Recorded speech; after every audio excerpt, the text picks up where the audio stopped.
Last of 21 students returned home from Ukraine. In the name of God, stop, said Pope.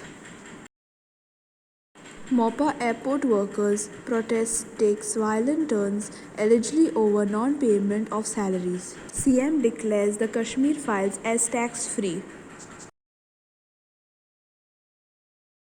Cheran Pereira, 19-year-old from Goa, was stranded in a war zone in Ukraine, hiding in a bunker with others for safety, finally reached India and arrived in the state to a much anticipated reunion with his family. Due to difficulties in evacuating him due to his location, he was the last of the 21 students to be brought back. He had taken refuge in a bunker below his hostel when Ukraine was being bombarded by the Russian Air Force. He was studying veterinary medicine there. His family, friends, and fellow Goans have been praying hard and sending messages of support to his parents for his safe return. The 19-year-old Goan, who was welcomed by the Malmadar in the presence of his parents, said he was relieved to be back home after enduring two traumatic weeks inside a bunker amidst intense war in Ukraine. He thanked the efforts of the Indian embassy in providing them food and water. PM Narendra Modi and Anthony D'Souza, director of the NRI office, was in touch with Jaden and kept updating his status.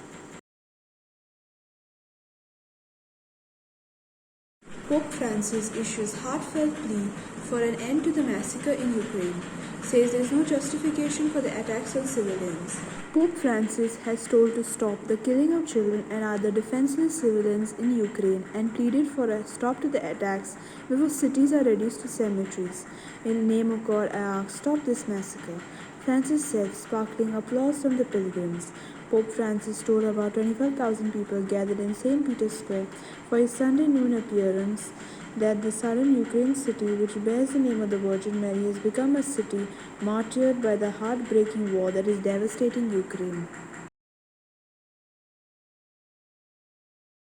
Airport workers' protest takes violent turns allegedly over non-payment of tax. Mopa airport workers this morning turned aggressive against the contractor for failing to pay dues of the last months and the poor quality of meals given to them at the site.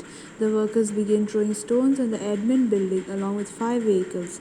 Several glass panels of admin building and cars were shattered.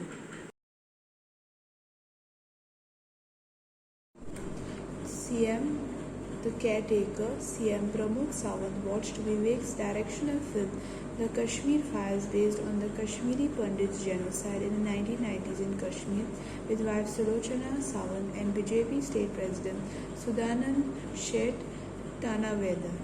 After watching the film, the BJP leader Sawant declared the film free from entertainment tax in Goa. Sawant also assured that it will continue to be screened in the state with maximum possible shows.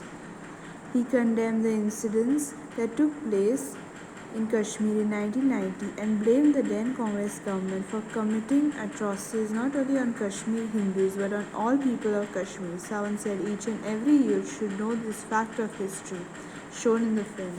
Released on March 11, the film has attracted a huge audience despite the limited screens that were offered to it and has taken the box office by shock. Sawant in his tweet mentioned that suffering of Kashmiri Hindus needs to be understood by everyone so that we ensure such a history is not repeated. The film is based on a real-life tragic incident that happened in Kashmir in 1990 when the Kashmiri Pandits were forcefully asked to evacuate the valley and live as refugees elsewhere in India.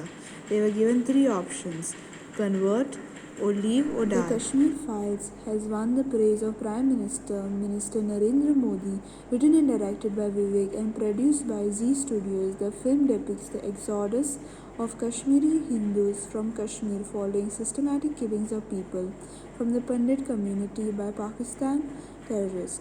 The Haryana, Gujarat and Madhya Pradesh governments have declared the film as tax-free in their respective states.